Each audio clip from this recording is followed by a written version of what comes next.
Hi there, welcome back. Welcome to a little bit of my day. I have some work to do on, remember this old book? I've been working so much on A Strange Story lately, we almost forgot about Oscar and Louie and Oscar and William. And we've got work to do. We do. But on an exciting note, because I'm actually recording ahead, by the time you're watching this, I am I'm probably in getting my second eye done, and very soon my world will be clear and not yellow.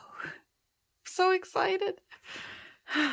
Anyhow, there's Louie and Oscar, and yes, I found them, and yes, they lived a long life, and they had 2 daughters, and they stayed right in my area. But obviously,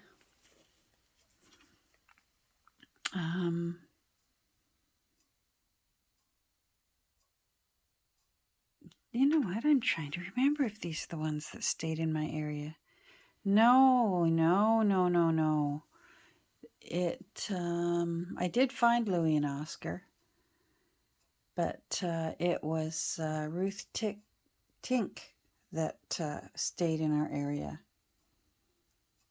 Louie and Oscar were definitely in my province, but I'm not sure if they stayed in the area or not. I tried to find. The text block is in, as you can see, and there's lace, but there's not a whole lot to watch when I'm sewing in lace, because I don't take my camera over to my machine, and I still have to glue down the fabric. I've glued down the paper, but not the fabric. I tried to find this fellow, which is very difficult to make out. I think what it says is Mr. Percy E. Webb. That's what I think, from ZEM or ZGM. Not sure. So it's either Webb or Hobbs. Either way, those were both really common names, and when I tried to look them up, it was absolutely and utterly impossible. They were everywhere. It was like trying to find John Smith. So we will never know, Mr. Percy. I'm quite sure you enjoyed this book, because it was literally falling apart, but it's got a beautiful, strong spine now that looks really nice, and I know I'm happy with it. This got a little bashed up on the corner there, and I rather like it. The corner was coming up a bit, so I inked it, and we're just going to go on and leave it like that. So we're going to work on Louie and Oscar today, because I want Louie and Oscar to be able to be on the cover but removable for several reasons. First of all, because it's going to be mostly naked. It's going to be a scantily clad journal. And it's also, but I love this because, look what William Morris gave us. I mean, it's just magnificent, the art that he gave to us. So, and that gold, me and gold, I love that. So, I want that to be visible. Plus, with Louie and Oscar, who I just love, I love that it says their names on the back. Somebody wrote their names on the back. And how lovely that handwriting is. Not to be sexist, but I bet that was a daughter maybe, or a granddaughter who wrote that. And they did get married around then. So I want that to be viewable. So if you recall, we brought it in quite a bit. It was very wide, and I wanted the I wanted this lace to be completely visible, and I wanted the green pattern of the William Morris. That's one of his patterns there. I wanted that to sort of frame Louie and Oscar, and I think that's going to be great. So this is going to be a combination of a ribbon tie closure and a decorative plate covering. That way it can be removed to work on the book, and you can still read the back and read the cover. And you know what? If it's something that the new owner doesn't enjoy on their cover, they can put it somewhere in the book.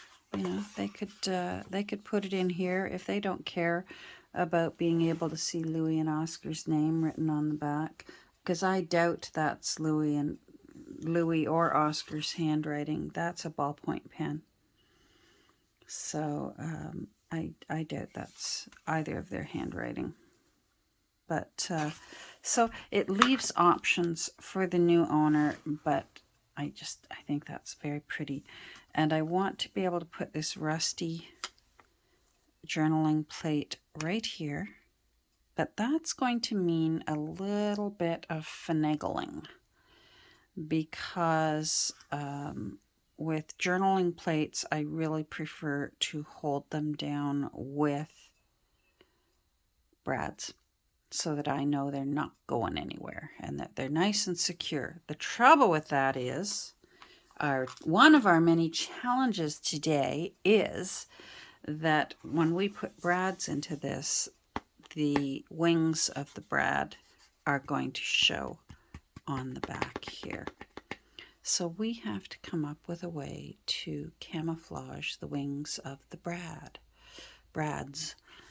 And I'll never get tired of saying that, because I have just a wonderful little grandson named Brad, and it just makes me extremely, extremely happy. Now I have this envelope here, and that lace imprint looks so nice. This has got to be a Nancy envelope. It's got to be. There's no way I did one this nice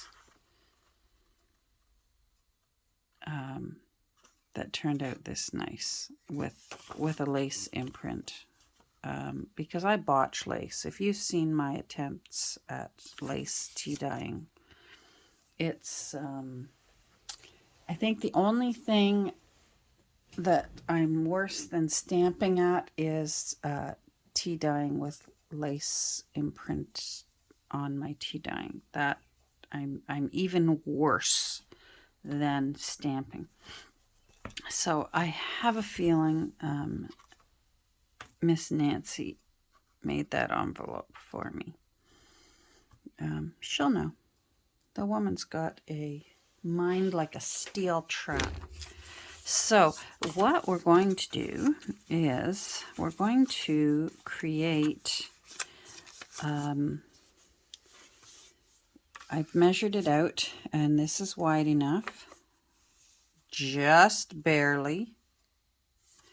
So we're going to put a little envelope back here like a little secret hiding spot for maybe a little love note or something on the back. And it can also, we're going to glue it in like a U-shaped glue in so that it can also be a tuck spot. That's one of my homemade. It's ready to go if I get lace or ribbons or whatever. Those, I keep them ready to go. I'm trying to stay on top of the clutter.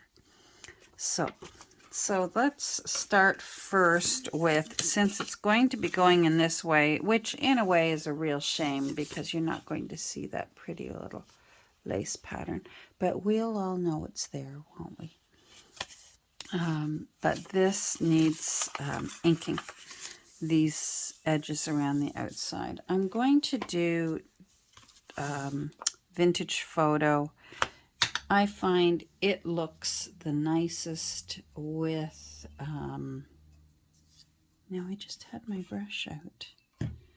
It looks the nicest when you are distressing tea-dyed paper. It's very similar in shade. It's got that slightly orangey tinge. Is that? Oh, there it is. Twigs. Now, I think this might have a bit of red still in it. I was using, yeah, I was using this, it's called Acorn, but it's really a deep rusty red, which I still like. I was hoping for a nice chestnutty brown. I have another Acorn by a different maker. I've got Archival Ink Acorn, and these are two different shades. I was hoping this one, because I'm finding I love this brand of ink pad, and I was hoping this was going to be a nice sort of chestnutty brown, and it's still a nice shade. I'm still quite happy and okay about it. I'm just going to go around the edge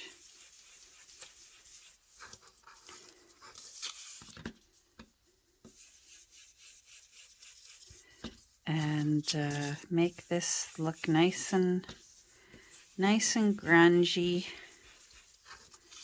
for when we have to cover up the holes and the brad wings.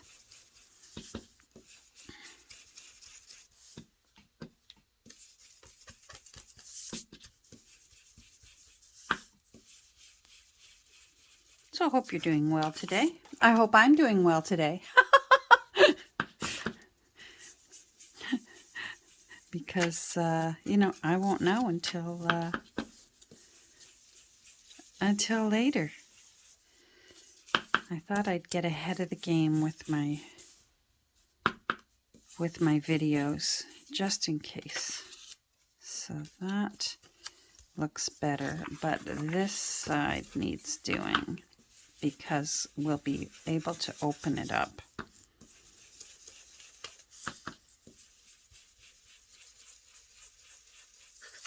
And that side will be visible.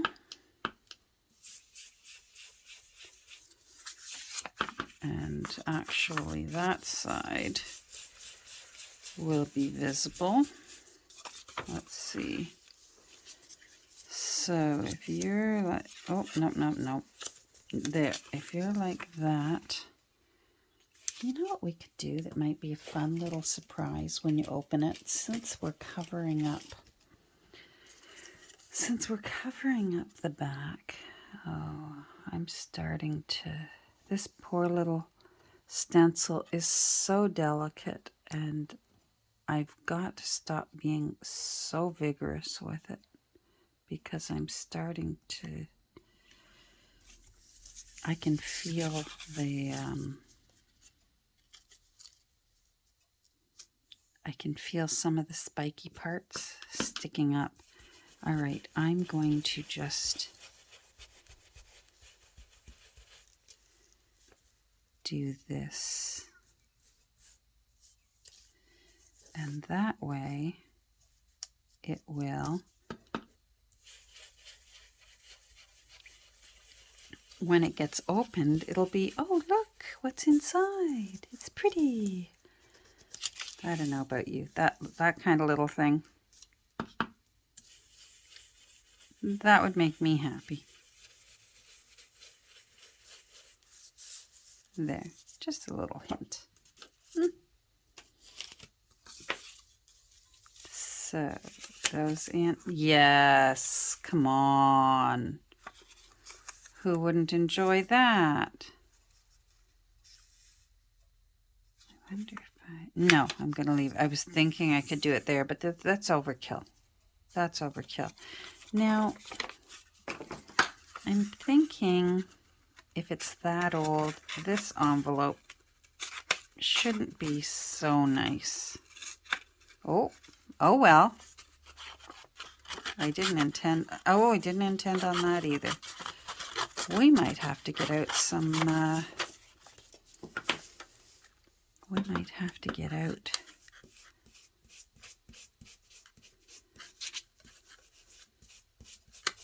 some cellophane tape.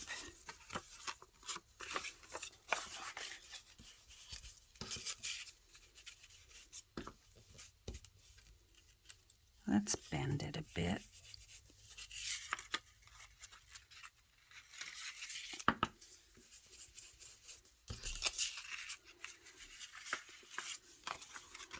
Just so that it looks a little bit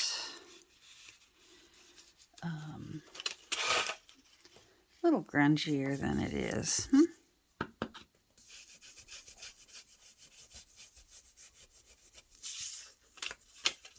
That's better.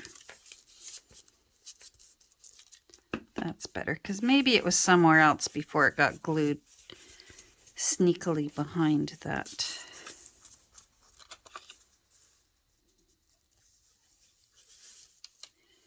And we'll put a blop there.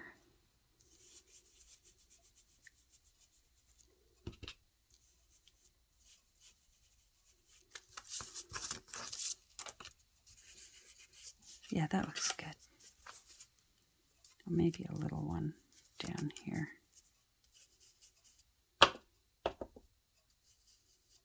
Like something spilled. Yeah. Okay. Walk away from it, Catherine.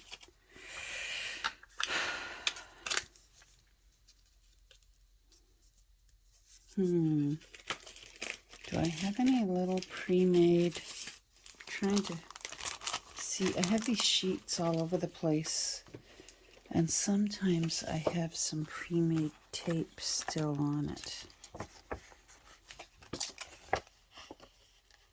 Oh, there's a little piece there. There's a little piece there.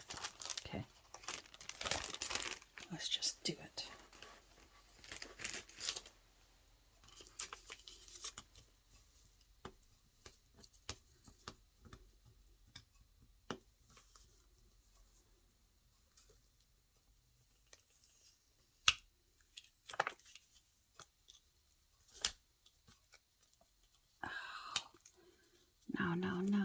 No. There. All right.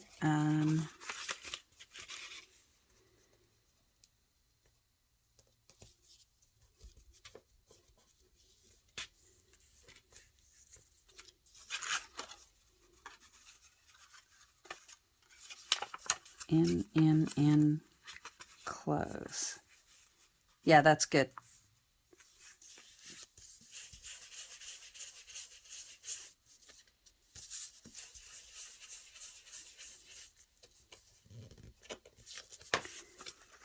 I need to use my thumb this time instead of the scissors, just so it's not quite so. That looks much better. Huh? Okay. Happy girl. All right. Let's put you away.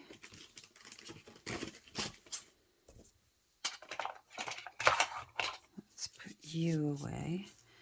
Now I'm going to need this. because we're going to start doing some scary things to Louie and Oscar.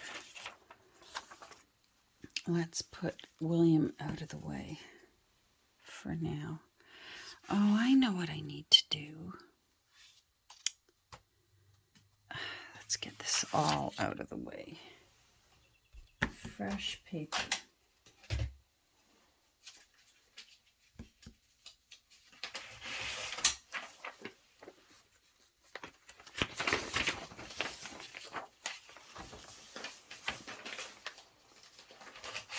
Come on, fresh paper. There we go.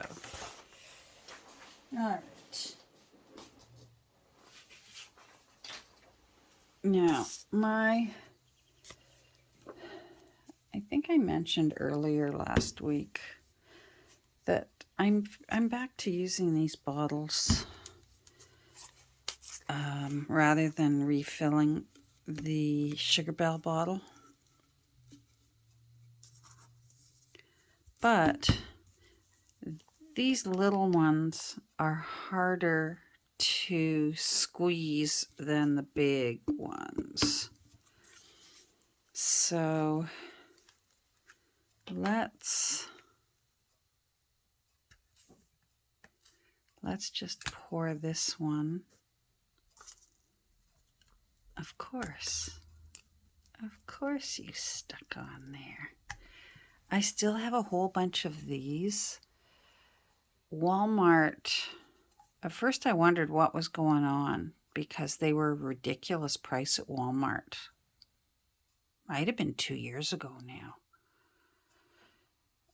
And so I bought every single bottle on the shelf. And then, of course, I found out the reason they were ridiculous price was my Walmart stopped carrying it. And they wanted rid of them, so you know what? I took them. So I'm going to pour this in here. So I'm going to pause, fill this big bottle with this little bottle, and we'll get back together when I'm done.